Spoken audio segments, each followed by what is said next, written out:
Being a service provider is a great job. It's a fantastic way to utilize your personal experience and individuality to help others reach beyond what they thought was possible. Whatever your background or motivation, being a service provider presents a wonderful opportunity to enrich another's life as well as your own. In this video, we will explore some of the areas critical to your success as a service provider. We'll cover all the necessary paperwork. We'll also receive some valuable insight on establishing professional boundaries and how to approach community inclusion. So what are we waiting for? Let's get started.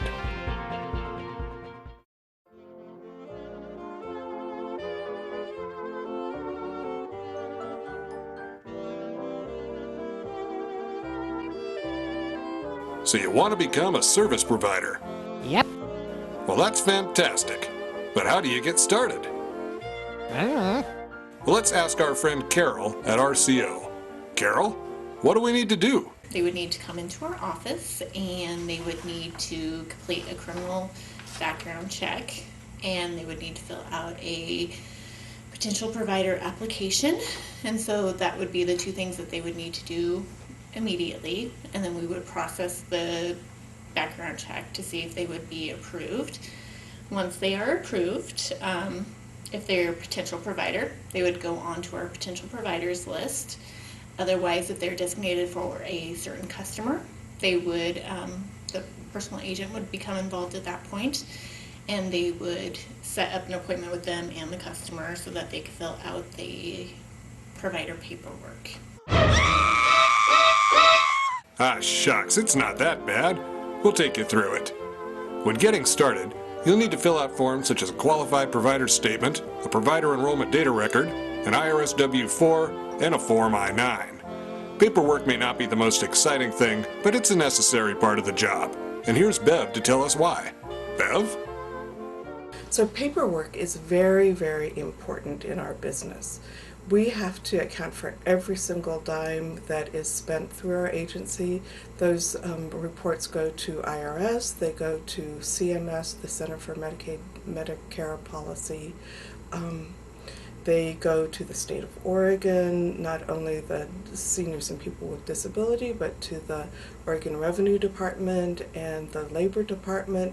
So everything that providers do has to be written down in such a way that we can meet our reporting requirements so that we can continue to be in business and do a great business so that the customers can be served. That's good to know. There's another reason to be prompt and professional with your paperwork as well. And Sunny's going to tell you what it is. One of the most important reasons to do your paperwork correctly and to turn it in on time is to get paid on time. It's a job and everyone wants to get paid, so if you want to get paid on time, you need to follow the simple instructions that are listed on the back of all the timesheets. Instructions such as, your timesheet must be completed legibly and in ink. No whiteout to make corrections. Times must be identified as AM or PM. Timesheets must be signed by both the employee and employer after services are completed for the pay period. If you are employed by more than one person, or if your employer has more than one employee, we check to see that the right ratio is billed and that the hours do not overlap. If you drive the RCO customer as part of your job, RCO must have proof of current automobile insurance and a valid driver's license. The payroll schedule is written on the back of the timesheet. On here are the dates that the timesheet is due and the dates that you get paid. The timesheets can be hand-delivered, mailed, or faxed by these deadlines. And if you're faxing, it's recommended that you follow up with a phone call to confirm that the fax was received. Now when it comes to the front of the timesheet, it's all pretty self-explanatory. You need to list the county where you're working, the month, the year, the employee name, that's you, the employer and customer, which sounds like it should be two different people, but it's actually just the person that you're providing services for. The date, time in and time out, remember to use AM and PM, the hours that you worked on that date, the ratio, which if you're working with one person would simply be one-on-one, and the service code. Now the service code details the services that you provide, and those codes are listed in your job description. Now when we get to the bottom of the timesheet, remember that both you and the customer, your employer, must sign the timesheets in order for them to be completed and ready to be processed into your paychecks. So when I get a timesheet in, when we all look at timesheets.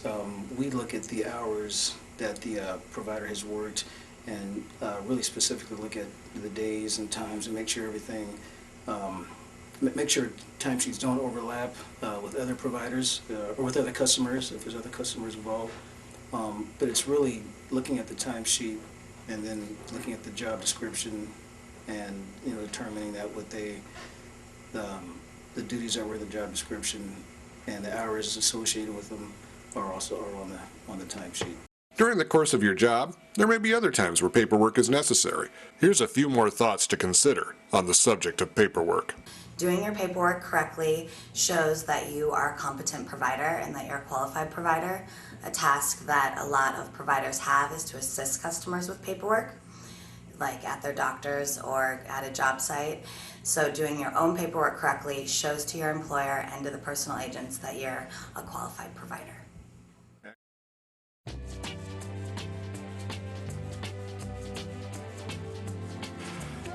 Now let's talk about boundaries. The definition of boundaries is knowing where you end and another person begins.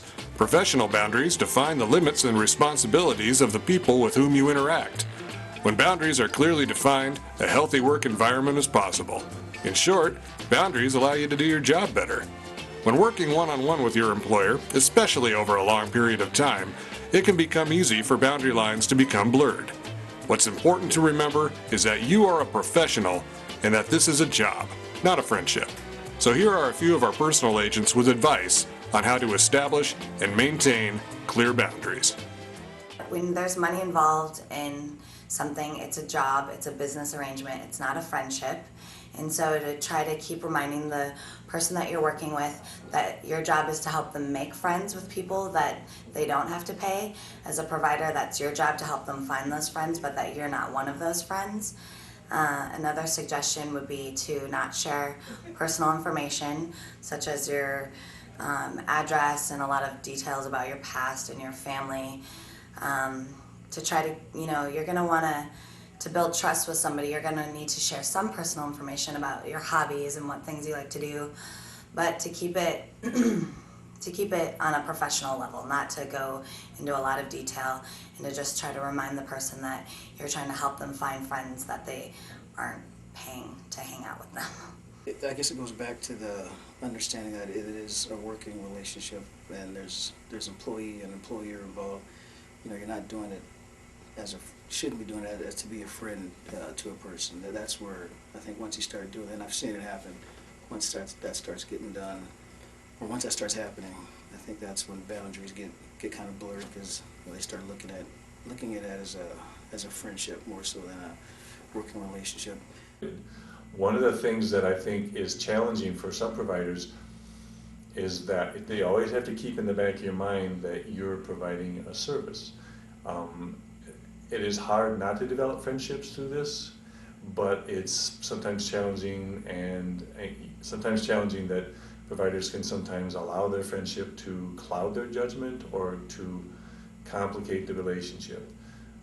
We have horrible situations actually where a provider has gotten to the point where he or she has neglected health care needs of the customer just because the customer says they're not interested in making a doctor's appointment, or they want to go out and only eat fast food when they're diabetic or has kidney problems. So it's very important that the provider really respects the boundaries and keeps the relationship professional.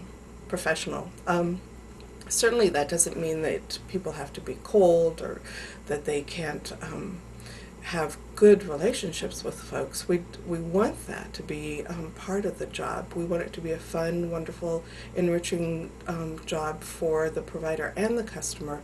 What we don't want to see happen is that the relationship gets so complicated that the provider loses sight of his or her really important responsibilities. Here are a few rules to remember to help you maintain professional boundaries. Try not to reveal too much personal information.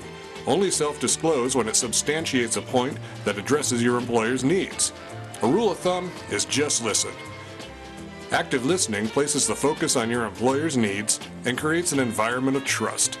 Another rule, don't open your wallet. Never use your personal funds, and in turn, never accept monies or gifts from your employer. Always be on time for appointments, and keep the appointments to the scheduled length. Remember, you're not available 24/7.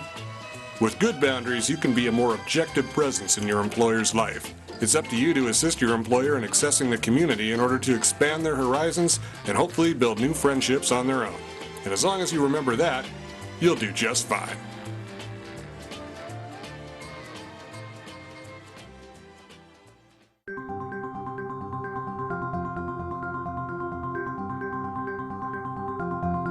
Are you feeling good? Confident? Well, all right. We want you to be the most successful provider you can be. So we're going to give you a few more words of wisdom to take with you when you go.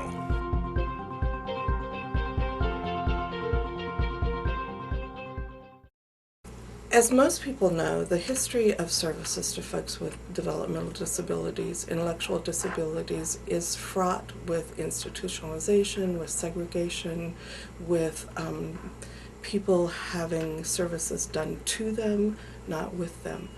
The wonderful thing about brokerage services is that it is self-directed, and we as the brokerage help the customer design what he or she wants out of life, or we listen to the customer to make sure that he or she has a sense of the possibilities. We listen to their dreams.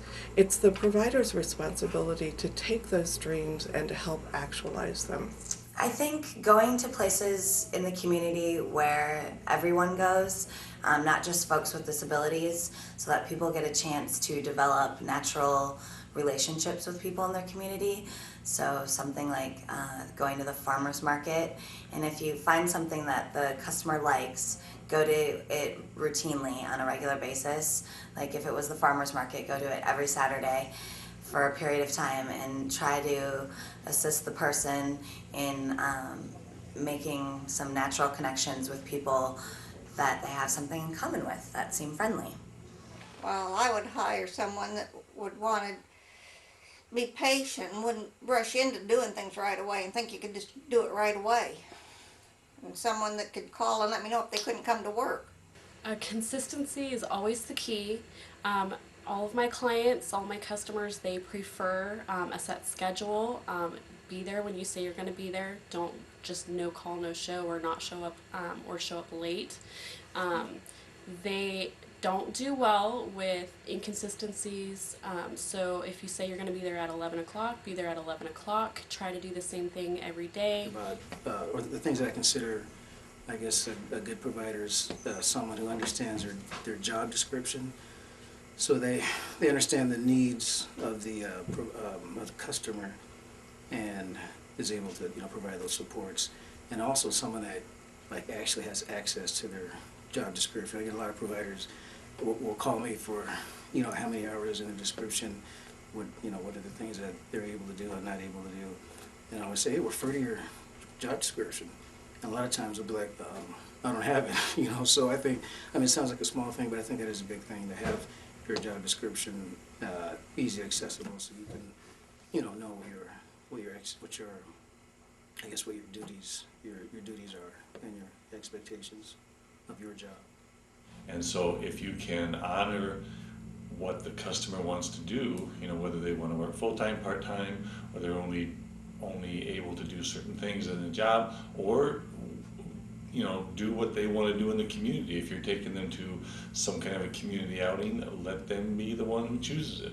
I think just working with the customer instead of doing what you think is best for the customer, I think always guarantees a higher quality of service. Follow the job description closely, because each person is different and each job description is different, and to just listen to what the customer wants as they're your employer and to do it.